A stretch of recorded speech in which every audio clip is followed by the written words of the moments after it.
Tuh. Kalau boleh tahu Mbak, udah berapa lama jadi mualaf?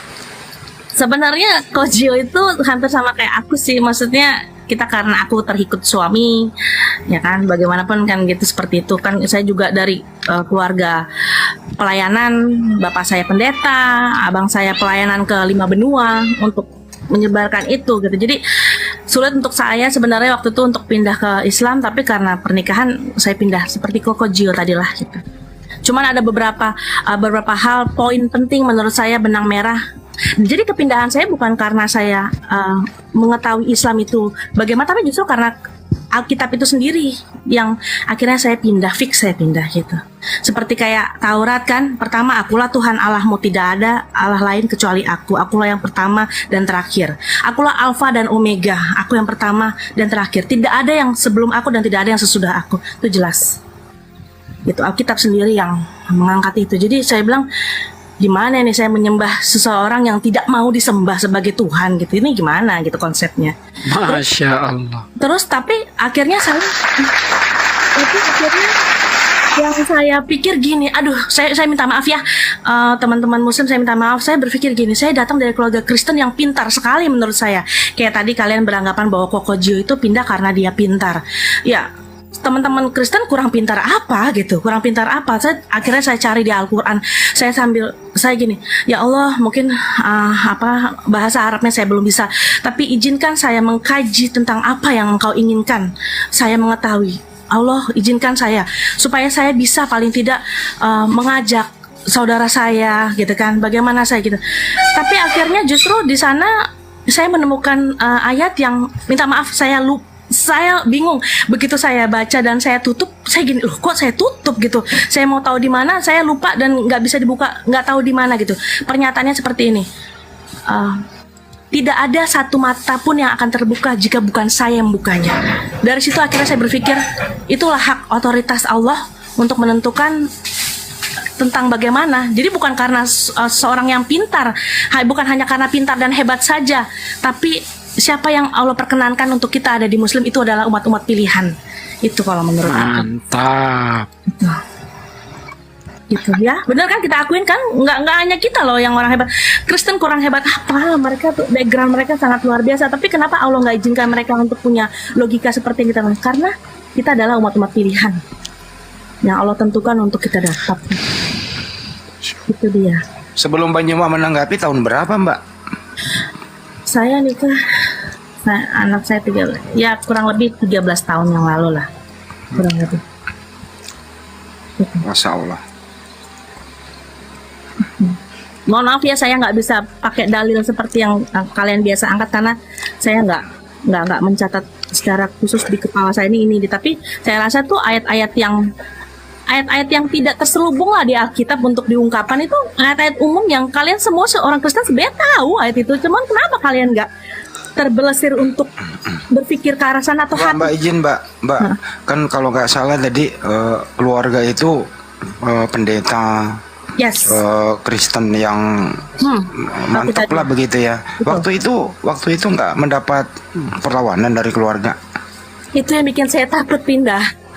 Karena saya sampai di les di private 3 bulan sama seorang pendeta yang diinikan sama dia, sama mereka. Selama 3 bulan, begitu 3 bulan, akhirnya pendeta itu murka ya, maksudnya marah tuh dengan dia bilang begini, sudahlah kita tidak usah berdebat lagi, karena dia setiap memberikan saya Alkitab, saya perdebatkan. Tapi intinya dia bilang gini, kita ini Kristen ini iman dan percaya, jangan gunakan. Oh ya sudah, kalau begitu menurut saya diberikan, diciptakan dengan kepala dan isinya itu untuk dipakai seperti itu. Kalau tidak bisa, ya sudah gitu. Ya Oh sudah. jadi pendeta mengatakan imani saja, jangan terlalu banyak mikir gitu. Iman dan percaya ya, karena Kristen itu adalah iman dan kepercayaan. Jadi jangan semua dengan logika. Oh ya udah, anggap saja saya 1 tambah 1 sama dengan 5. Silakan go ahead, ambil kebenaranmu, saya dengan kebenaran saya, gitu aja. Terus kira-kira data yang di Bible itu menurut Anda yang paling berkesan bahwa ini Yesus bukan Tuhan nih, masih ingat nggak Mbak? Kalau buat saya yang paling kena adalah Taurat itu sendiri, karena Allah itu sendiri yang menurunkan apa yang dia ingin katakan sama kita gitu. entah itu untuk buat Bani Israel sekalipun, intinya itu disebarkan kepada kita seluruh dunia. Bahkan itu poin pertama untuk kita diingat-ingat ya, tidak boleh aku adalah Allah yang pencemburu. Jangan duakan aku, kan itu udah jelas gitu. Makanya aku bilang, kenapa sih gitu. Hal yang paling Anda debatkan sama pendeta itu yang membuat Anda benar-benar ingin pindah begitu, apa ya kira-kira yang paling fundamental Anda debatkan sama pendeta? Taurat itu sama pas Yesus itu mengajarkan doa Bapa Kami, terakhir pas Yesus disalibkan, dia meminta kepada Tuhannya, ya kita katakan Tuhan ya, supaya saya mengatakan dari teman-teman Kristen, Eli Eli lama sabaktani, oh Tuhan, aku bilang kenapa Yesus ini berdoa pada Tuhannya gitu, sedangkan aku berdoa kepada Yesus, ini buat apa gitu. Yesus akan sedih mendengar hal ini. Kalau dia mengetahui ini, dia akan sedih. Dia aja berdoa kepada Tuhannya, kok kita malah beban dia berat sekali kalau istilahnya dia secara manusia kita bicara. Oke. Baik, ini namanya akal mengalahkan iman buta. Bang Juma ada tanggapan Bang Juma? Akal berfungsi, iman buta tereliminir gitu Bang Juma, monggo. Iya. Jadi sebenarnya kalau kita melihat dalam perspektif secara umum ya, dalam hal kebenaran logika di dalam beragama, kan jelas kalau di Islam itu kan orientasi keberadaan kita sebagai manusia yang menjadi pembeda dengan makhluk lain itu kan akal. Nah, kalau akal yang menjadi acuan kemudian, maka tentu uraian yang disampaikan oleh saudari kita tadi itu kena tepat sasaran. Tepat sasaran. Kenapa sih enggak memahami aja dengan sederhana apa yang begitu gamblang tertulis? Kan itu poinnya. Ketika dikatakan Yesus datang bukan atas kehendaknya, Yesus berkata bukan atas kehendaknya, Yesus melakukan mukjizat bukan karena kehendaknya.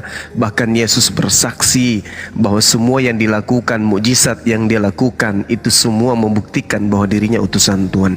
Selesai. Nah, kalau ada kemudian orang yang tidak memandang kejadian itu sebagai suatu keadaan yang harus diimani, sebagai suatu keadaan yang benar, bahwa Yesus itu hanya utusan, maka ada yang memalingkan manusia itu untuk tidak bisa sampai kepada poin itu. Seperti Islam misalnya ya kan, Rasulullah Muhammad SAW dikabarkan di dalam Al-Quran bahwa beliau adalah Rasul utusan Allah. Pengakuan lisannya pun beliau adalah utusan Allah. Kalau ada orang yang kemudian mengimani Rasulullah, mengimani Allah tidak sesuai dengan apa yang tertulis, berarti ada yang memalingkan orang tersebut. Siapa itu? Itulah yang disebut iblis. Makanya Al-Quran mengatakan, ya ayuhan nas, kulu mimma fil ardi halalan tayyiba wala tattabi'u khutuwatis syaitan innahu lakum aduwwum mubin. Wahai manusia, jadi bukan hanya seruan kepada kaumnya Nabi Musa, kaumnya Nabi Isa, tapi seluruh umat manusia. Makanlah dari makanan yang halal. Jika engkau hidup pada masa Nabi Musa alaihissalam, yang dihalalkan pada masa itu, itulah yang kamu makan. Jika kamu hidup di zaman Nabi Isa alaihissalam, makanan yang dihalalkan pada zaman itu, itulah yang kamu makan. Jikalau kau hidup pada zaman Rasulullah, makanan yang dihalalkan pada zaman itu, itulah yang kamu makan. Jangan kau makan yang haram, dan janganlah kamu mengikuti langkah-langkah syaitan. Sungguh setan itu adalah musuh nyata bagimu. Nah, kenapa kemudian dikatakan musuh nyata? Karena setan ini kemudian memiliki alat untuk menyesatkan manusia. Apa itu? Angan-angan, halusinasi, mimpi kosong yang tak berujung kepada logika kebenaran.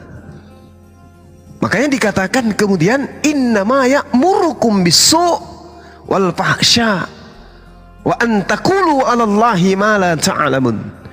Sesungguhnya setan itu hanya menyuruh kamu agar berbuat jahat dan keji. Nah, sekarang mari kita lihat apa yang dicerminkan kemudian orang yang beriman kepada Quran, dan apa yang kemudian kita lihat orang yang mencerminkan orang beriman kepada Bible. Tadi saya menguraikan ketika Yesus datang bukan atas kehendaknya, berkata bukan atas kehendaknya, melakukan satu tindakan di luar kewajaran akal manusia juga bukan atas kekuasaannya. Maka akal akan mendeteksi beliau adalah nabi utusan Tuhan, wakil Tuhan, wakil pencipta langit dan bumi, sehingga dia mampu melakukan apapun. Tapi ketika akal dikebiri, ketika akal kemudian dipaksa untuk melakukan kejahatan dan kekejian, maka akal mati fungsi. Yang ada kemudian adalah iman bahwa apa yang dilakoni Yesus itu adalah bukti bahwa dia itu adalah Tuhan. Padahal itulah langkah-langkah setan itu. Makanya Al-Quran mengatakan inna syaitan lakum adu fattakhizuhu aduwah.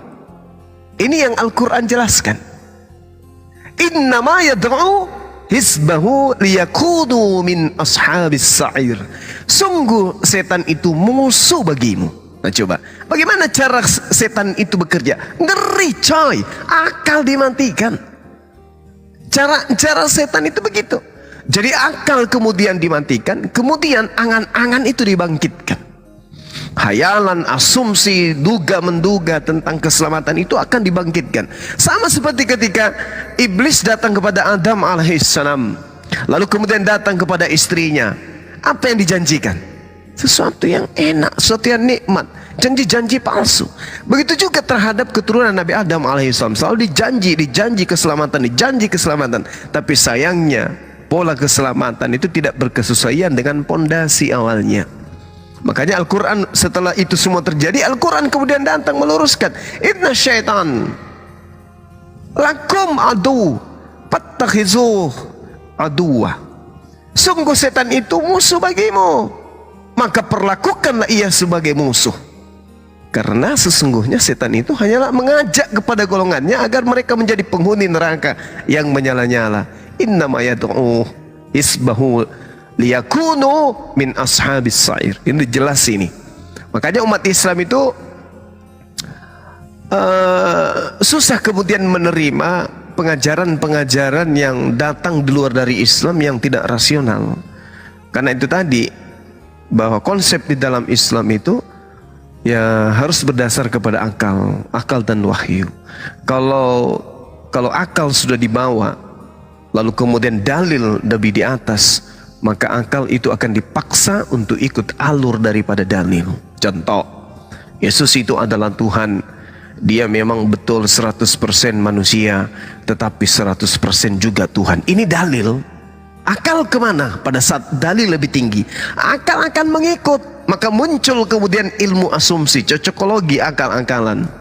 Nah inilah yang kena terhadap wa kanal kafiru ala rabbih zahira.